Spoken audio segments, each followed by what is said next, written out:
The young black girl's eyes filled with tears as a flight attendant towered over her. "This seat isn't for you," she said coldly. "Get up. Mrs. Harrington needs this seat now." The 8-year-old clutched her boarding pass, trying to explain, but no one listened. The white woman standing in the aisle smiled triumphantly as passengers around them nodded in agreement. One man whispered, "Kids don't belong in first class anyway." This wasn't just about a seat. This was about money, power, and prejudice. This story began with Zoe Williams, a bright young black girl with a boarding pass for seat 2A, a first-class ticket purchased by her father.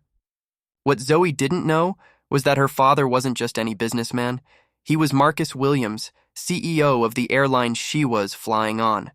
And what the flight crew didn't know was that their mistreatment of this ordinary black child was about to cost them everything. This humiliation began at the VIP lounge and escalated on the plane when Victoria Harrington decided that Zoe's seat should be hers instead.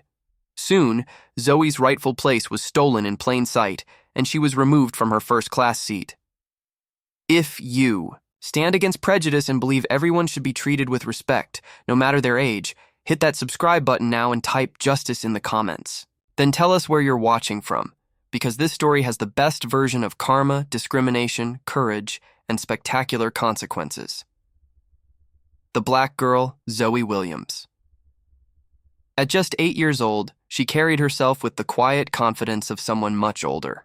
Her braids were neatly tied with nice ribbons on her favorite color, and she clutched a well-worn copy of Hidden Figures that she had read for the 3rd time. Zoe wasn't just smart, she was exceptional. Math competitions, science Olympiads, and an IQ that would have impressed most adults. But that day, none of that mattered. That day, she was just a black child in a space where some believed she didn't belong. Zoe was traveling alone from Atlanta, where she had been visiting her grandparents, to Chicago, where her father, Marcus, lived. But what most people didn't know that Zoe had been taught never to announce was that Marcus Williams wasn't just any father. He was the CEO of Skyline Airways, the very airline Zoe was flying on that day. A self-made man who had worked his way up from baggage handler to the boardroom over 20 years. Marcus could have arranged a private jet for his daughter. He could have had staff escort her through the airport. He could have made sure everyone knew exactly who she was. But Marcus Williams had built his success on a foundation of humility and resilience. "You'll never understand the value of what you have if you don't experience life as everyone else does," he always told Zoe. So that day, she traveled as an unaccompanied minor with special assistance, but no special treatment. At the airport, Zoe followed the signs to the exclusive Skyline VIP lounge. Her unaccompanied minor status included lounge access, a detail clearly printed on her documents.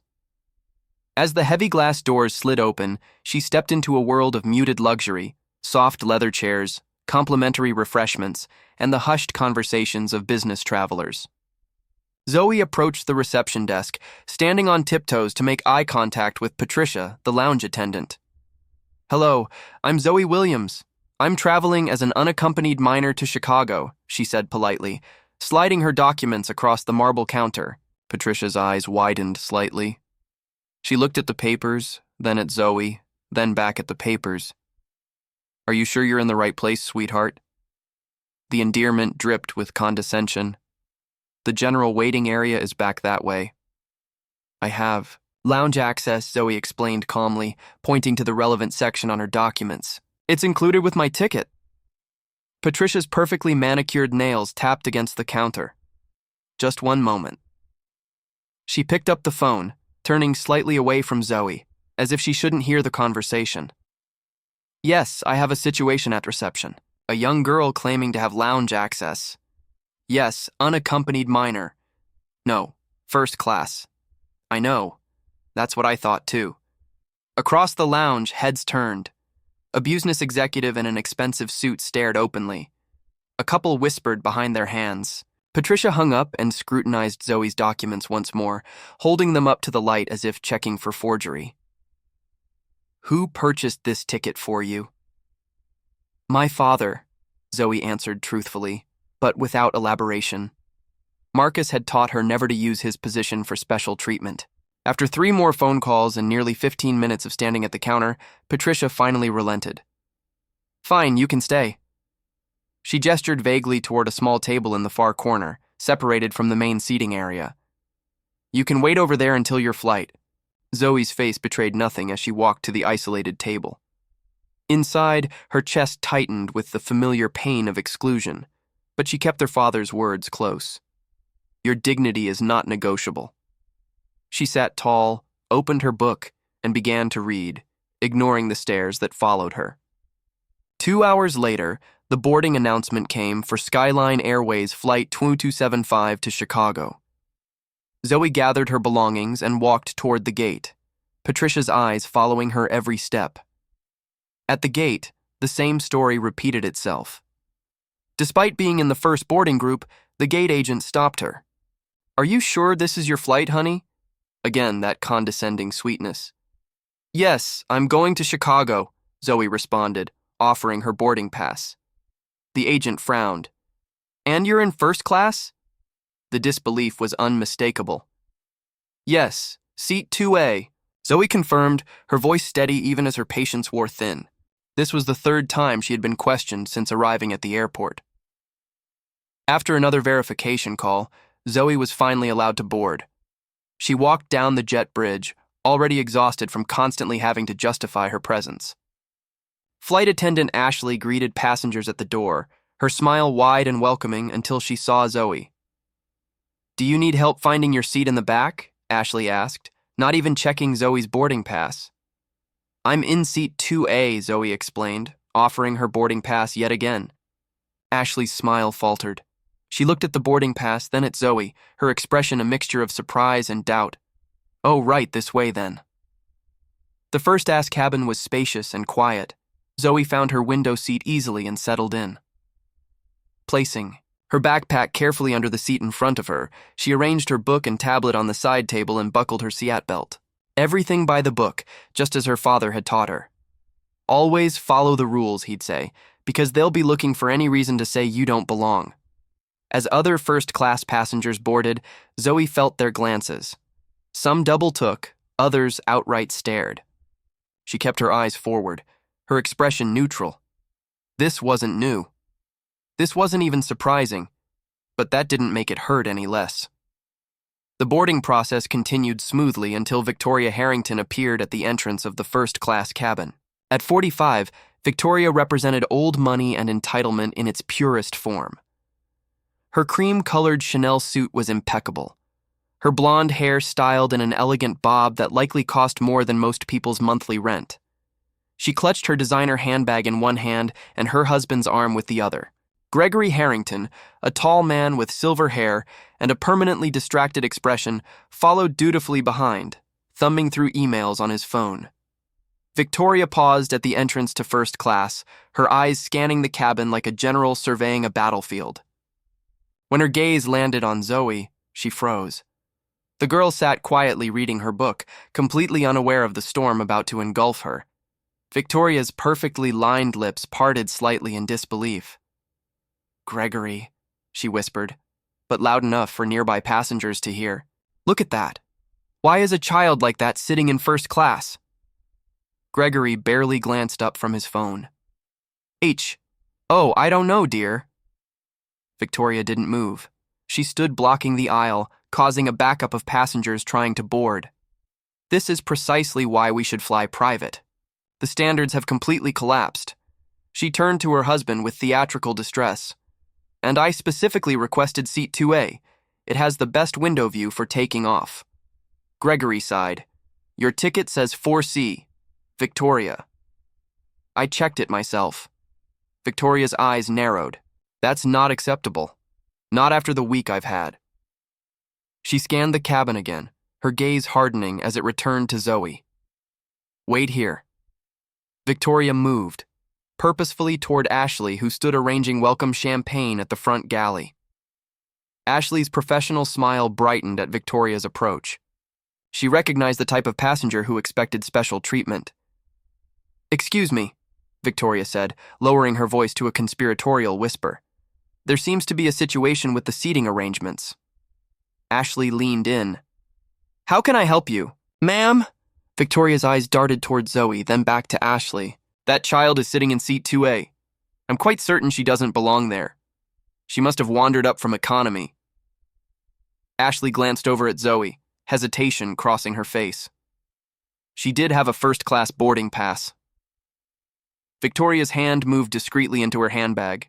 When it emerged, a folded $100 bill was pressed between her fingers. With the practiced smoothness of someone who had bought her way out of inconvenience many times before, Victoria pressed the bill into Ashley's hand during what appeared to be a simple handshake.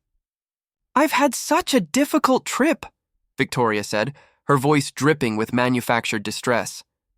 "My husband's company is a major corporate client of this airline. Surely there's something you can do about this unusual situation." The money disappeared into Ashley's pocket faster than professional ethics should have allowed.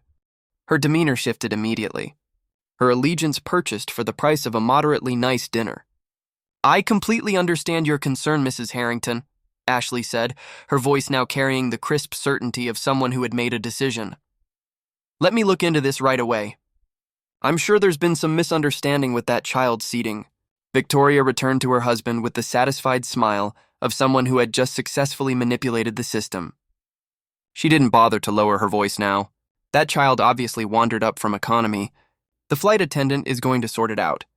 Her statement carried through the cabin. Several passengers looked up from their pre-flight routines, their attention drawn to Zoe. A balding man in one seat frowned. Children don't really belong in first class anyway. "I paid for peace and quiet." A woman across the aisle nodded in agreement. "It's becoming impossible to enjoy premium travel these days." Victoria seized the moment, building a coalition of disapproval. Exactly. And how did a child that age even get into first class without an adult? Something isn't right. The murmurs of agreement spread through the cabin like ripples in a pond. Only one passenger, an elderly black woman with elegant silver dreadlocks and kind eyes, watched the scene with growing concern. This was Mrs. Patterson, a retired civil rights attorney who had seen this script play out too many times in her 70 years. She said nothing yet, but she reached discreetly for her phone and began recording. Zoe, meanwhile, had become aware of the conversation. She tried to make herself smaller in her seat, hunching her shoulders and focusing intently on her book, but the words swam before her eyes as anxiety built in her chest. She had seen this happen before, adults deciding she didn't belong somewhere without even speaking to her. Ashley approached with another flight attendant, Derek, a young man eager to please his senior colleague. Their expressions were professionally neutral, but their intentions were clear. "Excuse me, sweetie," Ashley began, her voice honey, sweet, but with a firm undertone. "There seems to be some confusion with the seating arrangements. Can I see your boarding pass again?" Zoe looked up, her expression carefully composed despite the anxiety churning inside her. She reached into her small backpack and produced the boarding pass, now slightly crumpled from repeated inspections. "Here it is, seat 2A. Ashley studied it longer than necessary, as if staring at it might change what was clearly printed. Derek leaned over her shoulder, frowning exaggeratedly. "That's strange," he murmured, just loud enough for nearby passengers to hear. "How would a child have a first-class ticket by herself?" Zoe's voice was steady but quiet. "I'm an unaccompanied minor. My father purchased the ticket. All my paperwork is correct," Victoria interjected from across the aisle, not bothering to hide her disdain. "Well, she must have found that boarding pass somewhere, or perhaps there was a printing error. Either way, she clearly doesn't belong here." Several passengers nodded in agreement. The mood in the cabin had shifted. A collective decision seemed to have been made about Zoe without any factual basis. It was the power of suggestion combined with deeply held biases that no one wanted to acknowledge. "Listen, sweetheart," Ashley continued, placing a hand on the back of Zoe's seat.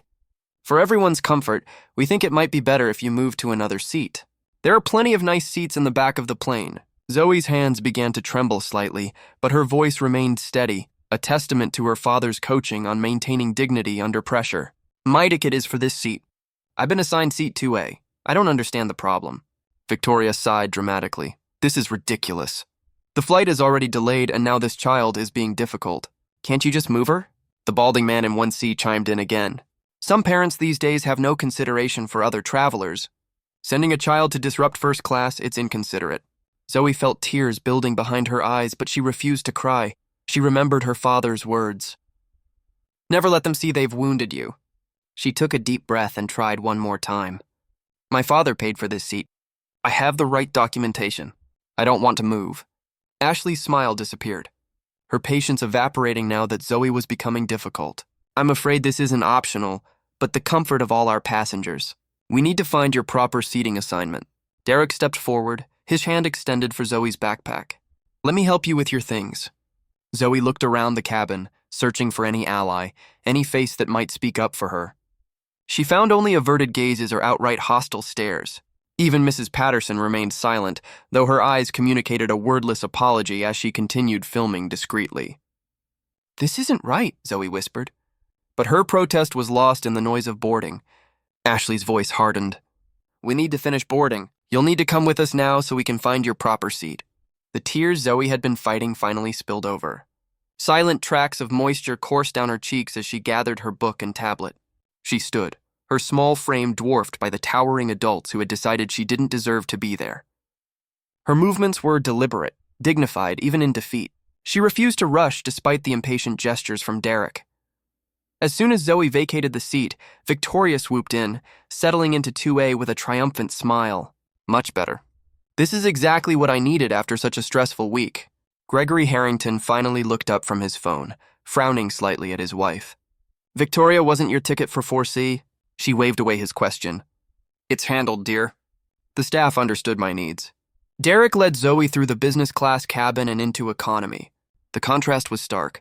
From spacious leather seats to tightly packed rows, he scanned the cabin and spotted a middle seat in row 32 sandwiched between two strangers. A heavy-set man already spilling into the adjoining space, and a woman engrossed in her laptop. Here we go, Derek said with forced cheerfulness.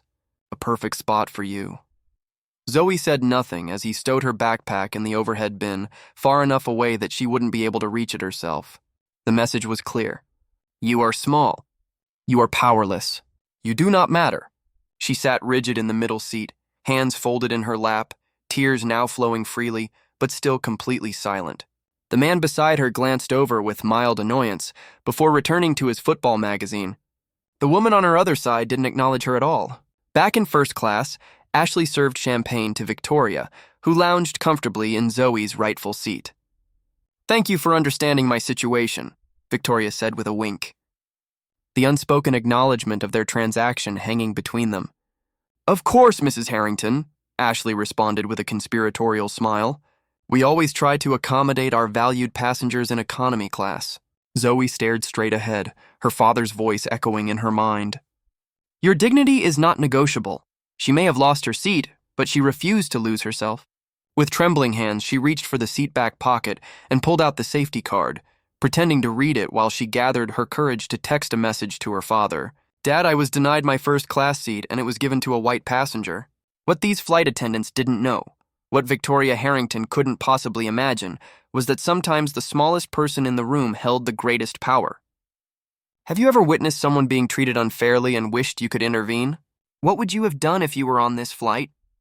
Share your thoughts in the comments below while we continue with how one little girl was about to turn this entire situation upside down. The aircraft door remained open, the departure time long since passed. Passengers shifted uncomfortably in their seats, checking watches and sighing dramatically.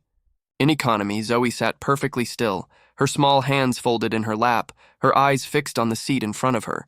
She had done all she could do. Now she waited. The first sign that something extraordinary was happening came when the jet bridge door suddenly reopened. A hush fell over the cabin as two individuals stepped aboard, neither wearing the standard Skyline Airways uniform. The woman wore a tailored navy suit with the airline's executive insignia, her expression grave and purposeful. Beside her walked the chief purser, the highest-ranking cabin crew member, his face a mask of professional concern. In first class, Victoria Harrington was midway through her second complimentary champagne. She gestured impatiently to Ashley, pointing at her empty glass. I think we've waited long enough. Either we need to depart, or you need to refresh my drink. Her voice carried through the quiet cabin, oblivious to the new tension building around her. Ashley's response died on her lips as she spotted the airline executive approaching. For the first time, fear flickered across her face. She knew this wasn't standard procedure. This wasn't a typical delay. Ladies and gentlemen, I apologize for the interruption, the executive announced, her voice carrying throughout the cabin without the need for the PA system. I'm Sarah Donovan, Vice President of Customer Experience for Skyline Airways. We have a situation that requires immediate attention. Victoria rolled her eyes dramatically. Finally, someone with authority. Can you please tell the captain we need to depart? Some of us have important commitments in Chicago. Sarah Donovan didn't even glance at Victoria. Instead, she turned to the chief purser. James, please locate passenger Zoe Williams and escort her forward. Derek, standing near the galley, palled visibly. Ashley frantically straightened her uniform, attempting to project professionalism, but her hands trembled slightly as she collected Victoria's champagne glass. Back in economy, all heads turned as the chief purser made his way down the narrow aisle. You stopped at row 32, where Zoe still sat in silent dignity. Miss Williams? He asked, his voice gentle, but carrying an unmistakable note of difference. Would you please come with me? Zoe looked up, her expression guarded. She had experienced too much that day to trust easily. Why? There's been a misunderstanding with your seating assignment. We'd like to rectify it immediately. The passengers in economy began to whisper. Many had witnessed Zoe's earlier humiliation, but said nothing. Now they watched with growing interest as the chief purser personally escorted the small girl toward the front of the aircraft. As they passed through business class, passengers craned their necks to see what was happening. By the time they reached first class, the entire plane seemed to be holding its breath.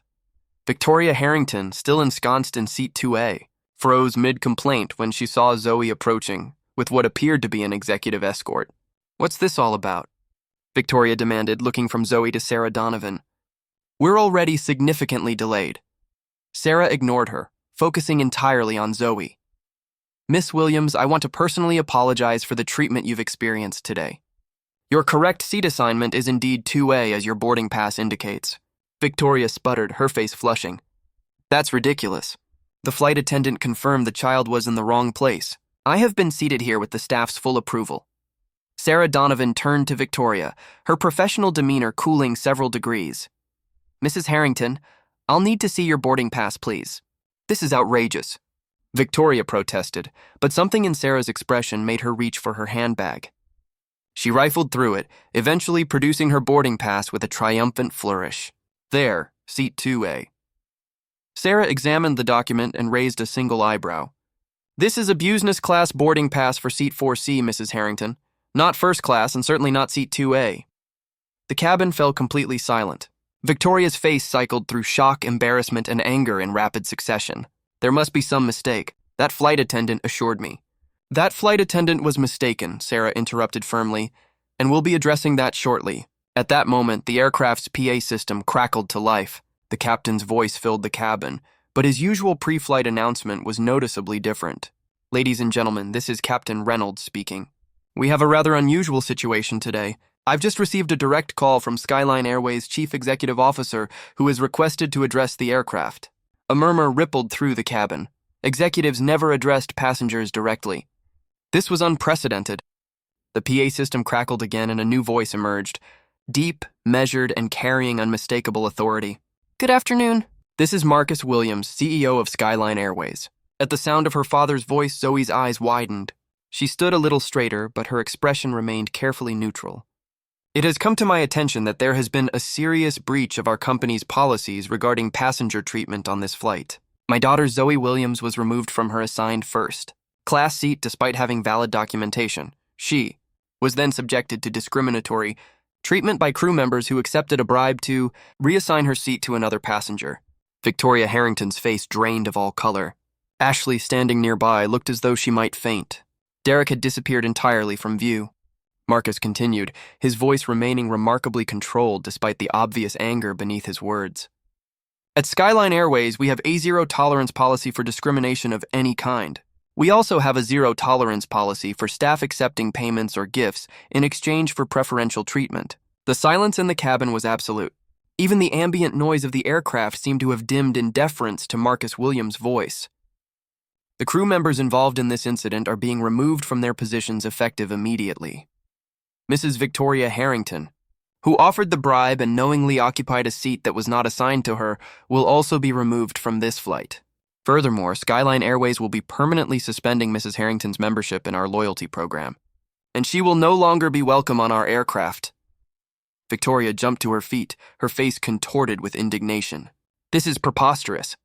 You can't do this to me. My husband's company spends thousands with your airline every month. As if in answer to her protest, two airport security officers appeared at the front of the cabin. Their timing was too perfect to be coincidental.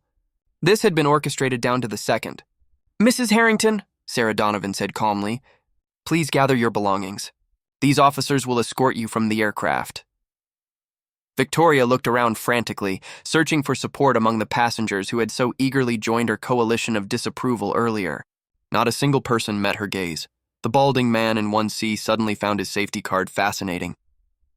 The woman who'd agreed about premium travel standards stared fixedly out her window. "Ashley, Derek!"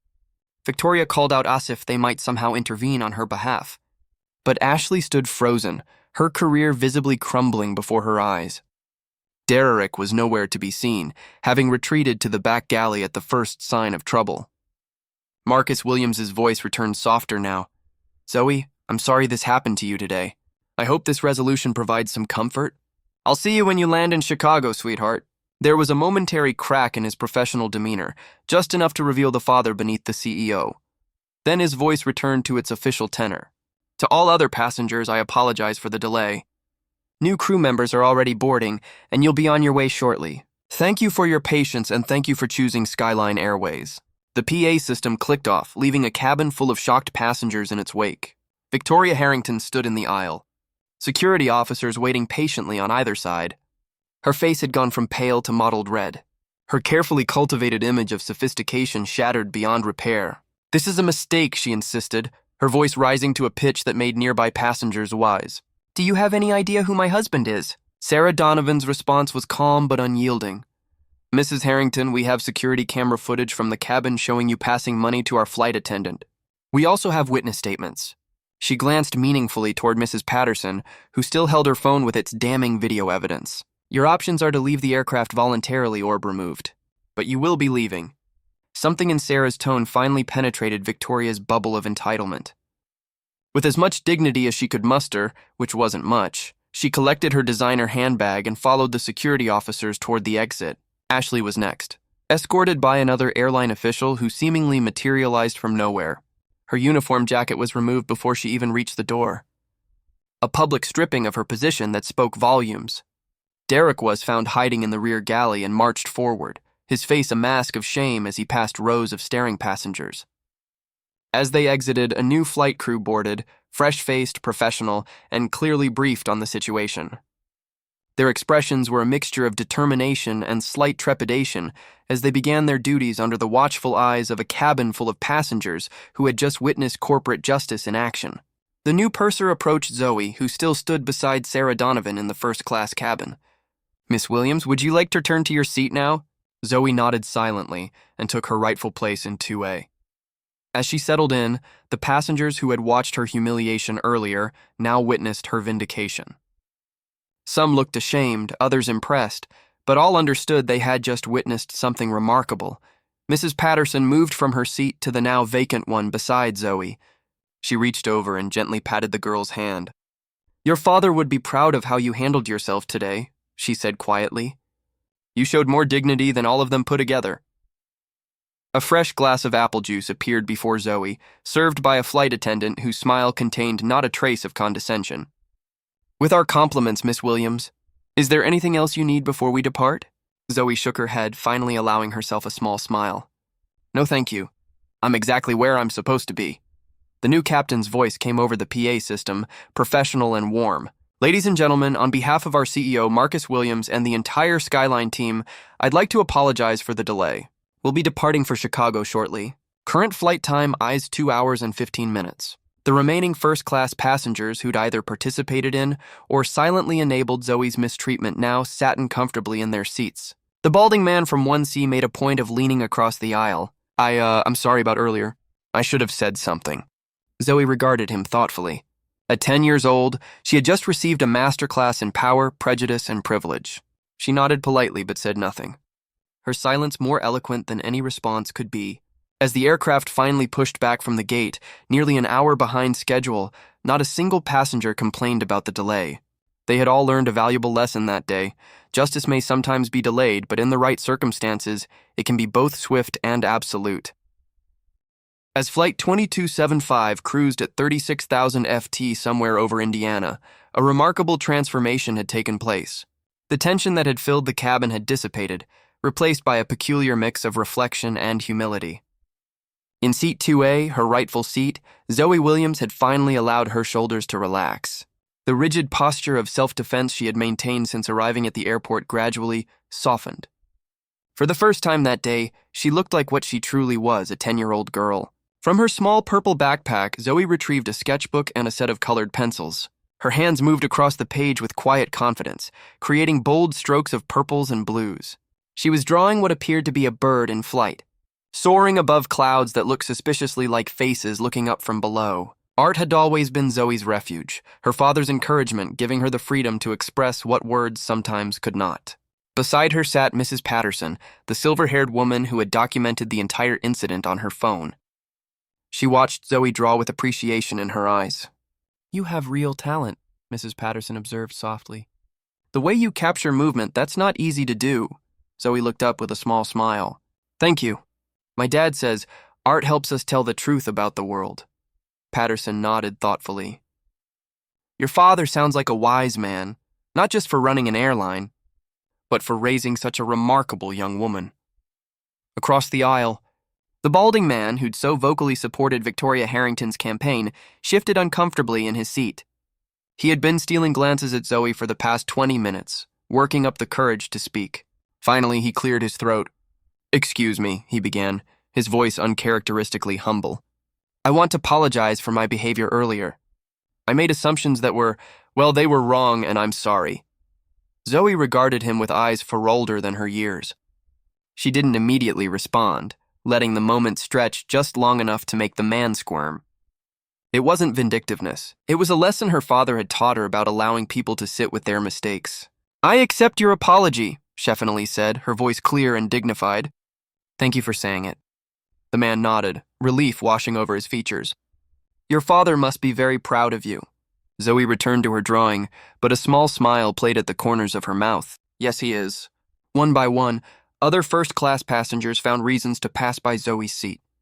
A woman who had nodded along with Victoria's complaints now offered Zoe a magazine. "I thought you might like this. It has an article about young scientists." Another passenger happened to have an extra chocolate bar that he couldn't possibly eat. Each small offering was an unspoken apology, a recognition of collective failure to protect a child from injustice.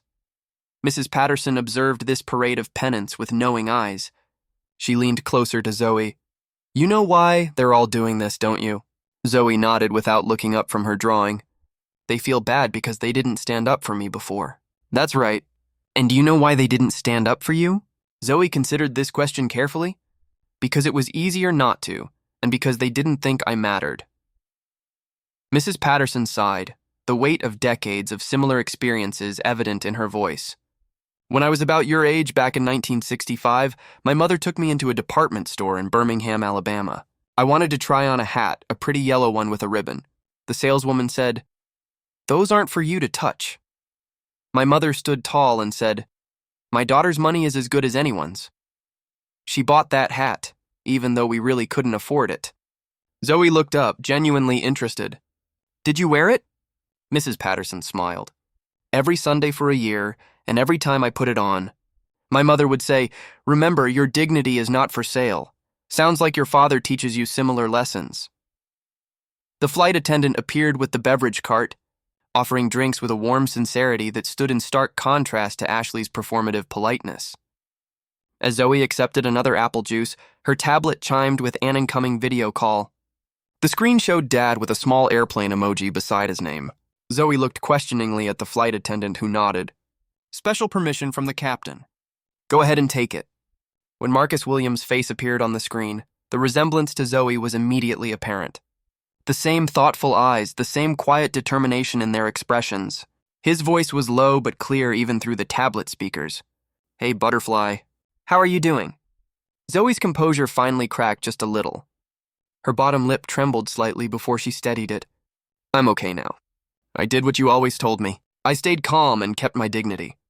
Marcus's eyes shone with pride and a touch of lingering anger. "You did it everything right, Zoe. Everything. I'm sorry you had to go through that. Did you really fire those people, Dad?" Marcus nodded solemnly. Yes, what they did violated everything our company stands for, everything I've worked to build.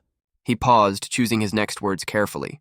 Sometimes leadership means making hard decisions, but this wasn't one of them. This was clear-cut. Zoe considered this, then asked the question that had been weighing on her. Would you have done the same thing if I wasn't your daughter? The question hung between them, profound in its simplicity. Marcus didn't answer immediately, understanding the importance of this moment. I hope so, he finally said, his honesty palpable. I've tried to build a company that would protect anyone in that situation. But the truth is, Zoe, it's easier to see injustice when it happens to someone you love. That's why I'm making changes. What kind of changes? Marcus' expression shifted to one of determination. As we speak, our executives are developing a new training program. Every employee from baggage handlers to pilots will learn to recognize and prevent discrimination. And we're creating a new position, a passenger advocate who will be available at every major airport to intervene in situations like yours. Zoe's eyes widened. Because of what happened to me. Because of what happens to too many people every day, your experience is going to make things better for others. Butterfly, that's how change happens. One incident, one person, one story at a time. As Marcus and Zoe continued their conversation, the PA system chimed. The captain's voice filled the cabin. Ladies and gentlemen, we're beginning our initial descent into Chicago O'Hare International Airport. Local time is 3:45 p.m. with clear skies and a temperature of 72 degrees. We'll be landing in approximately 20 minutes. Zoe said goodbye to her father, promising to see him soon. As she put away her tablet, Mrs. Patterson helped her organize her drawings. You know, Mrs. Patterson said thoughtfully, when I was practicing law, I handled discrimination cases. It took months, sometimes years, to see justice done. What happened today was extraordinary. Zoe looked out the window at the landscape below. The vast expanse of land giving way to the sprawling city of Chicago. It shouldn't be extraordinary, though, should it? It should just be normal. Mrs. Patterson smiled sadly. You're right. And people like your father are trying to make it normal. That's why his position matters. Why our presentation matters. The aircraft began its final approach. The gentle descent bringing them closer to Chicago with every passing moment.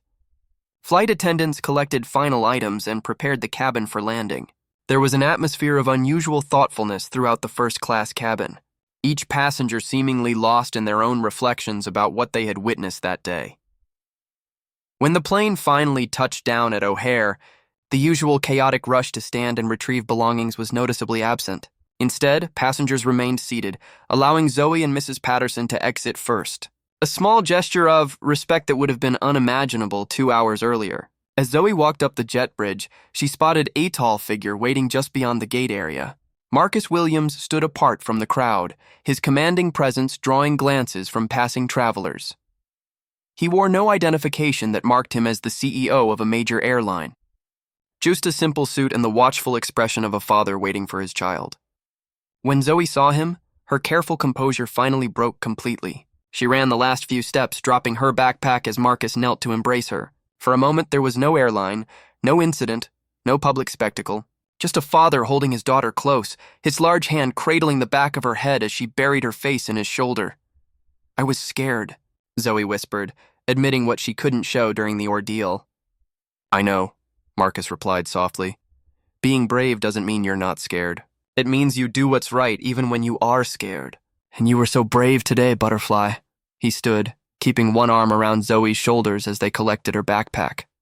Mrs. Patterson approached, extending her hand to Marcus. Mr. Williams, I'm Eleanor Patterson. I witnessed what happened on the flight. Your daughter handled herself with remarkable grace. Marcus shook her hand warmly. Thank you for being there for her, Mrs. Patterson, and thank you for documenting the incident. It will help ensure nothing like this happens again on my airline. Mrs. Patterson smiled. I spent 40 years as a civil rights attorney. Old habits die hard. She turned to Zoe. Remember what I told you about dignity? It's not just a word. It's a way of moving through the world. As Mrs. Patterson departed, Marcus and Zoe walked hand in hand through the terminal. I have something to show you, Marcus said, guiding her toward a large video screen displaying flight information. But instead of departure times, the screen showed a new announcement. Skyline Airways announces the Dignity Initiative, a comprehensive program to eliminate discrimination and ensure all passengers are treated with respect regardless of age, race, gender, or background. Zoe stared at the screen in amazement. You did this today? Marcus nodded the moment I hung up from our call. Sometimes, Butterfly, painful experiences can create powerful change. What happened to you was wrong, but it's going to help thousands of other people have a different experience. 6 weeks later, Zoe stood before her 5th grade class at Lincoln Elementary School in Chicago. It was career day, and students were sharing presentations about their parents' professions. Most had brought in simple items: a firefighter's helmet, a stethoscope, a chef's whisk. Zoe had brought something less tangible but far more powerful: a story. "My father runs an airline," she began, her voice clear and confident. "But today, I'm not going to talk about planes or how they fly. I'm going to talk about something more important: how to stand up for yourself when the world tries to tell you that you don't belong." Her classmates listened with rapt attention as Zoe recounted her experience. Her teacher, Miss Abernathy, watched with glistening eyes as this remarkable 10-year-old articulated lessons that many adults never learn. "The most important thing my father taught me," Zoe concluded, holding up a drawing of herself sitting proudly in seat 2A, "is that your dignity is not negotiable. It doesn't matter how old you are, what you look like, or where you come from.